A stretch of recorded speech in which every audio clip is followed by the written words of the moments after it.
नमस्कार प्यारे अभ्यर्थियों, स्वागत है आपका फिर एक ऑनलाइन क्लास में। अभ्यर्थियों, जो भी विद्यार्थी फोर्थ क्लास अभ्यर्थियों चतुर्थ श्रेणी की जो भी विद्यार्थी तैयारी कर रहे हैं उनके लिए अभ्यर्थियों इस क्लास में हम विज्ञान के 25 मोस्ट इंपॉर्टेंट क्वेश्चनों पर बात करने वाले हैं। सितंबर माह में अभ्यर्थियों आपका एग्जाम होने वाला है, तो याद रखना क्लास आपके लिए रामबाण साबित होने वाली है। बस क्लास को एंड तक जरूर देख लेना। किस तरह के क्वेश्चन आपसे पूछे जाएंगे अभ्यर्थियों, 10 नंबर का आपका जो विज्ञान के क्वेश्चन आने वाले हैं इस एग्जाम में, वो 10 नंबर अभ्यर्थियों हम इस क्लास से पक्के करने वाले हैं। याद रखना, क्लास को एंड तक जरूर देख लेना। तो चलिए दोस्तों, पहले क्वेश्चन की बात कर लेते हैं कि पहला प्रश्न आपसे क्या पूछा है।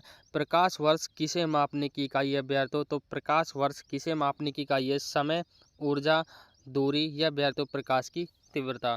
तो करेक्ट आंसर की बात की जाए अभ्यर्थियों, इसमें आपका ऑप्शन 4 आपका इसमें करेक्ट आंसर हो जाता है, यानी कि प्रकाश की तीव्रता को मापने की इकाई होती है प्रकाश वर्ष।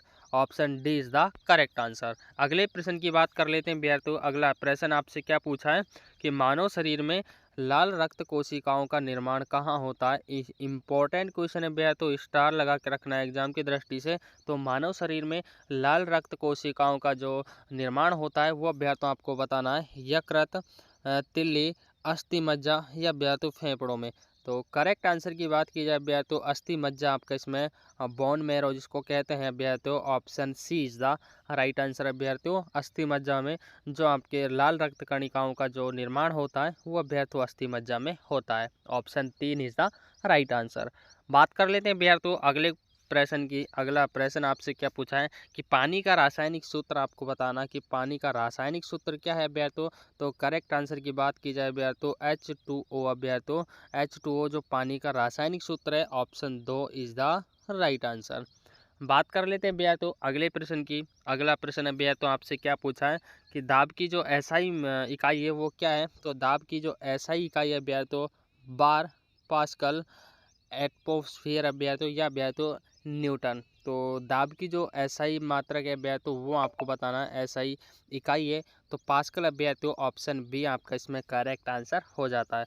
दाब की जो एसआई इकाई है भैया तो वो आपके पास्कल हो जाती है। Option B is the correct answer. अगले प्रश्न की बात कर लेते हैं भैया तो कि मनुष्य के शरीर में सबसे बड़ी ग्रंथि कौन सी अभ्यर्थियों? स्टार लगा के रखना, इस तरह के क्वेश्चन अभ्यर्थियों आपसे के एग्जाम में पूछे जाएंगे। नॉर्मल अभ्यर्थियों आपका ये पेपर होने वाला है, नॉर्मल इसमें क्वेश्चन आने वाले हैं। याद रखना, थोड़ा सा आपको पढ़ाई पर ध्यान रखना होगा तो आपका सिलेक्शन अभ्यर्थियों 100% हो जाएगा। तो सबसे बड़ी ग्रंथि आपको बतानी है, पीयूष ग्रंथि, अधिवृत ग्रंथि, यकृत ग्रंथि या अभ्यर्थियों थायराइड ग्रंथि।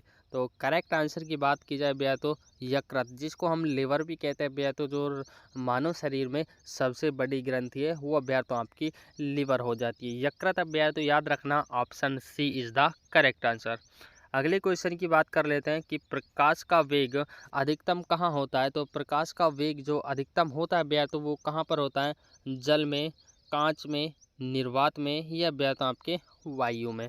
तो करेक्ट आंसर की बात की जाए भैया तो ऑप्शन सी आपका इसमें राइट आंसर हो जाता है, यानी कि भैया तो निर्वात में प्रकाश का वेग अधिकतम होता है। ऑप्शन सी भैया तो आपका इसमें बिल्कुल राइट आंसर हो जाता है। बात कर लेते हैं भैया तो अगले क्वेश्चन की। अगला क्वेश्चन आपसे क्या पूछा है कि न्यूटन का तीसरा नियम क्या कहलाता है भैया तो, क्या कहता था भैया तो? ऑप्शन इसमें आपके हो जाते हैं, ऊर्जा नष्ट होती है।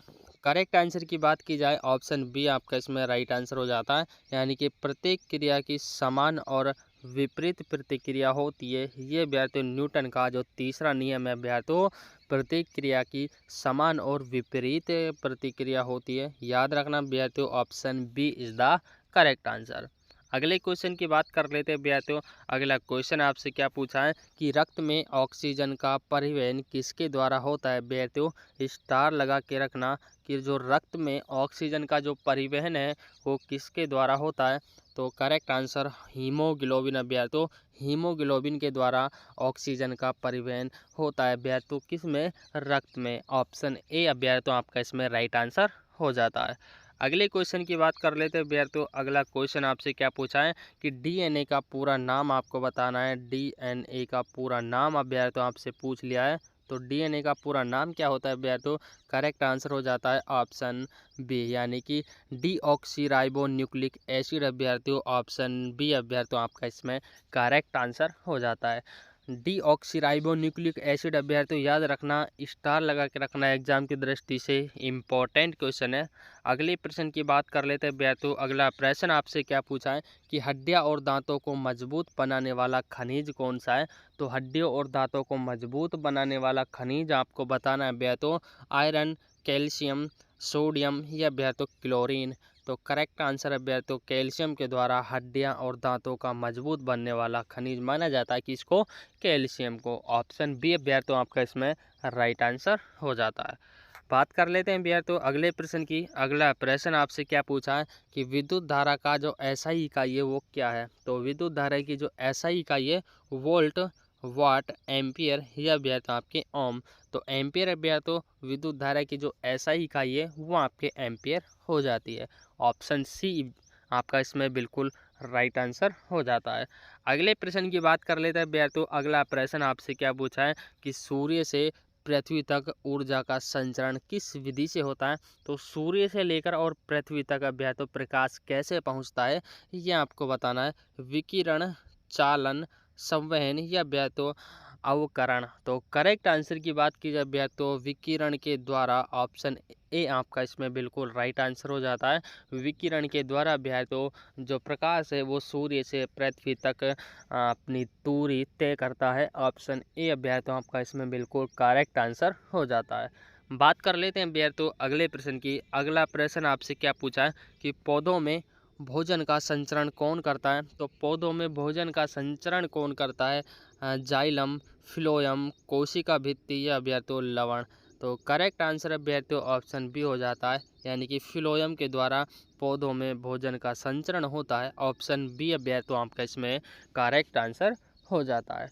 अगले क्वेश्चन की बात कर लेते हैं अभ्यर्थियों। अगला क्वेश्चन आपसे क्या पूछा है कि विटामिन डी प्राप्त करने का मुख्य स्रोत क्या है। तो विटामिन डी हमें कहाँ से प्राप्त होती है ये आपको बताना है। दूध, सूर्य का प्रकाश, फल या अभ्यर्थियों तेल।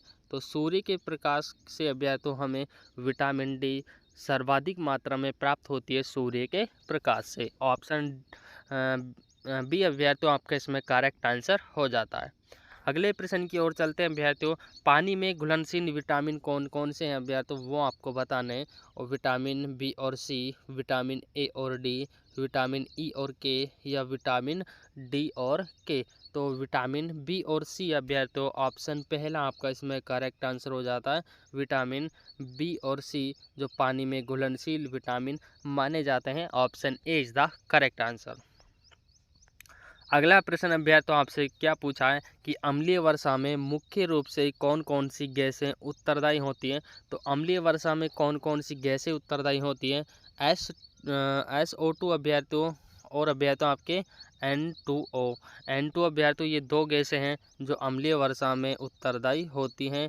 याद रखना ये दो गैसें अभ्यर्थियों। ऑप्शन बी अभ्यर्थियों आपका इसमें करेक्ट आंसर हो जाता है।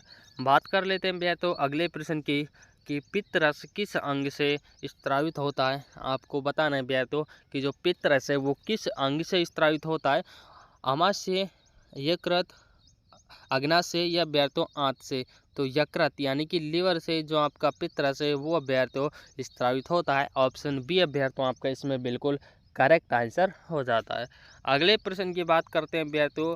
अगला प्रश्न आपसे क्या पूछा है कि पराश्रव्य तरंगों की आवृत्ति क्या होती है। तो पराश्रव्य तरंगों की आवृत्ति आपको बतानी है कि कितनी होती है अभ्यर्थियों। तो करेक्ट आंसर की बात की जाए अभ्यर्थियों 20,000 हर्ट्ज से अधिक होती है। किसकी पराश्रव्य जो तरंगें होती हैं उनकी आवृत्ति अभ्यर्थियों अगर मापी जाए तो 20,000 हर्ट्ज से अधिक मापी जाती है। ऑप्शन बी अभ्यर्थियों आपका इसमें करेक्ट आंसर हो जाता है। अगले प्रश्न की बात कर लेते हैं अभ्यर्थियों। अगला प्रश्न आपसे क्या पूछा है, याद रखना कि ओजोन परत किसे रोकती है। तो ओजोन परत है जो किसे रोकती है, जो कुछ मीटर की ऊंचाई पर बनी होती है ओजोन परत। तो पराबैंगनी किरणों को, रेडियो किरणों को, अवरक्त किरणों को या अभ्यर्थियों एक्सरे। तो करेक्ट आंसर की बात की जाए अभ्यर्थियों पराबैंगनी किरणों को ओजोन परत रोकती है। जो हमें नुकसान पहुंचाते हैं अभ्यर्थियों उनको ओजोन परत रोकती है पराबैंगनी किरणों को। ऑप्शन ए अभ्यर्थियों आपका इसमें बिल्कुल करेक्ट आंसर हो जाता है। अगले प्रश्न की बात कर लेते हैं अभ्यर्थियों। अगला प्रश्न आपसे क्या पूछा है, याद रखना कि वनस्पति विज्ञान में प्रकाश संश्लेषण के लिए आवश्यक तत्व कौन सा है। तो अभ्यर्थियों आपको बताना है क्लोरोफिल। अभ्यर्थियों आपका इसमें A option he correct answer हो जाता है।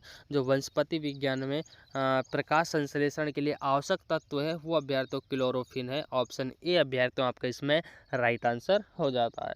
अगले प्रश्न की बात कर लेते हैं अभ्यर्थियों। अगला प्रश्न आपसे क्या पूछा है कि मनुष्य में हृदय की धड़कन सामान्यतः कितनी होती है। तो मनुष्य में जो हृदय की धड़कन है वो सामान्यतः कितनी होती है। बी ऑप्शन यानी कि 72 बार प्रति मिनट धड़कता है। 1 मिनट में 11 बार अगर अभ्यर्थियों किसी व्यक्ति का हृदय धड़कता है तो वे व्यक्ति मान लो स्वस्थ व्यक्ति माना जाता है। अगले क्वेश्चन की बात कर लेते हैं। अगला क्वेश्चन आपसे क्या पूछा है, जब कोई वस्तु दर्पण में देखी जाती है तो उसका प्रतिबिंब कैसा होता है अभ्यर्थियों। सीधा और आभासी होता है यानी कि अभ्यर्थियों वर्चुअल होता है। ऑप्शन बी अभ्यर्थियों आपका इसमें करेक्ट आंसर होता है। Option B is the right answer. अगले प्रश्न की बात कर लेते हैं अभ्यर्थियों। बायोगैस का मुख्य घटक क्या होता है। तो बायोगैस का मुख्य घटक आपसे पूछा है तो बायोगैस का मीथेन होता है अभ्यर्थियों CH4 अभ्यर्थियों। ये बायोगैस का जो मुख्य घटक है मीथेन अभ्यर्थियों इसको कहा जाता है। Option B is the correct answer. अगले प्रश्न की बात कर लेते हैं अभ्यर्थियों कि कौन सा यंत्र विद्युत धारा को मापता है। तो विद्युत धारा को मापने वाला यंत्र आपको बताना है एम्पियर, वोल्ट मीटर, बैरोमीटर या स्पीडोमीटर। तो करेक्ट आंसर अभ्यर्थियों वह इसमें आपका एम्पियर हो जाता है। एम्पियर अभ्यर्थियों जो अभ्यर्थी विद्युत धारा को मापता है। आपने घड़ी देखी होगी, सुई की जो घड़ी हमारे कई जगह लगी होती है उसको अभ्यर्थियों एम्पियर कहते हैं। एक वोल्टेज की होती है अभ्यर्थियों। अगले क्वेश्चन की बात कर लेते हैं। अगला क्वेश्चन आपसे क्या पूछा है कि चंद्र ग्रहण किस तिथि को होता है अभ्यर्थियों। तो चंद्र ग्रहण सूर्य, पृथ्वी, चंद्रमा। चंद्र ग्रहण किस तिथि को होता है अभ्यर्थियों। सूर्य, पृथ्वी, चंद्रमा। अगर अभ्यर्थियों सूर्य और चंद्रमा के मध्य में पृथ्वी आ जाती है तो अभ्यर्थियों चंद्र ग्रहण माना जाता है। ऑप्शन बी अभ्यर्थियों आपको इसमें करेक्ट आंसर हो जाता है। तो दोस्तों क्लास आपको कैसी लगी। 25 क्वेश्चन अभ्यर्थियों आपके कंप्लीट हुए। 25 में से कितने क्वेश्चन आपके सही हुए कमेंट में छाप देना। और एक कमेंट आपको जरूर करना है अभ्यर्थियों कि आप क्लास को कहाँ से देख रहे हो। इतनी मेहनत आपके लिए करते हैं। मैंने क्लास के बीच में आपसे कुछ नहीं बोला, बस एक लाइक और कमेंट कर देना कि क्लास को कहाँ से देख रहे हो। दोस्तों जो भी विद्यार्थी चैनल पर नया आया हो चैनल को ज़रूर सब्सक्राइब कर लीजिएगा क्योंकि यहाँ पर आपको बिल्कुल जेन्युइन मैटर पढ़ाया जाता है जो सीधे एग्जाम में छपने की संभावना होती है। मिलते हैं विद्यार्थियों अगली क्लास में, तब तक के लिए जय हिंद साथियों।